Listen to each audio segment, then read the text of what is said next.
Who is required to comply with the new web accessibility rule under Title II of the Americans with Disabilities Act? Well, we are currently on accessible.org, specifically the page for the new rule fact sheet guide. And I'm going to scroll down and we're going to go to the table of contents. And there is a link for who is required to comply. I'm going to click that link.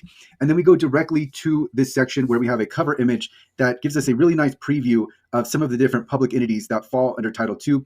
So there's a fire truck, there's a park ranger, and then there are voting booths. All right, now scrolling down, we're going to go to the section marked examples of public entities. And I'm just going to read through several of these bullet points now, but then we will continue on to some more different types of entities that are required to comply under Title II. So there are state and local government offices, Department of Social Services, state health insurance marketplace, employment services offices. So think about when I talk about these bullet points, think about services that are offering welfare programs, state job boards, unemployment benefits portals, etc. And then we have educational institutions. So here, public elementary schools, secondary schools, the school district websites, community colleges.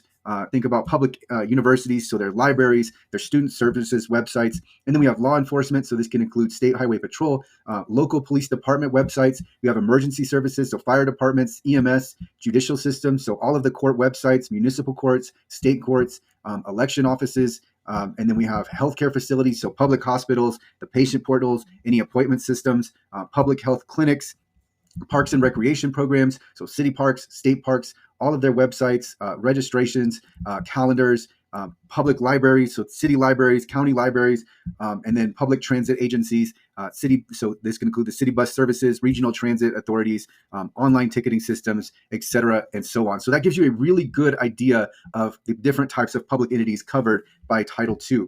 Scrolling down, private contractors who are private entities who are contracted with public entities are also obligated to comply with Title II.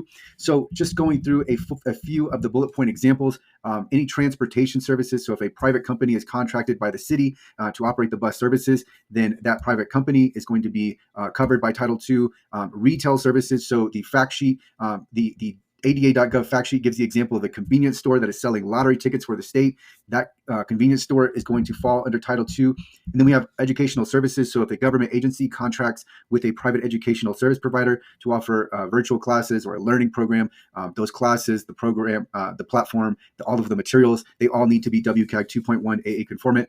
The fact sheet also gives the example of a drug and rehabilitation program that is offered by a nonprofit or potentially a nonprofit. And to make the nonprofit would then have to make its documents, online pamphlets, social media content accessible. And then we have healthcare services. So if a private hospital operates facilities owned by a public entity, such as a county hospital, then all of those services are covered by Title II as well.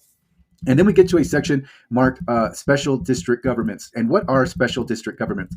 Well, there's a quote from census.org, but the three keys to remember about special district governments is they are independent government units. They are created for a specific purpose, and they exist separately from local governments such as municipal, county, or township governments. So there's much more information in this guide on special district governments, but this is a really good overview of the different types of entities who would be required to comply with Title II of the ADA. And so specifically right now, we are talking about the web accessibility rule, but of course, broadly, these entities are required to comply with Title II anyway. So I'm going to link to this document in the description. If you need any help with accessibility, I will also include resources for helping you become compliant, including the accessible.org ADA Title II Resource Center. I will include a link to that in the description, in addition to my WCAG course, which will train your team on WCAG 2.1 AA.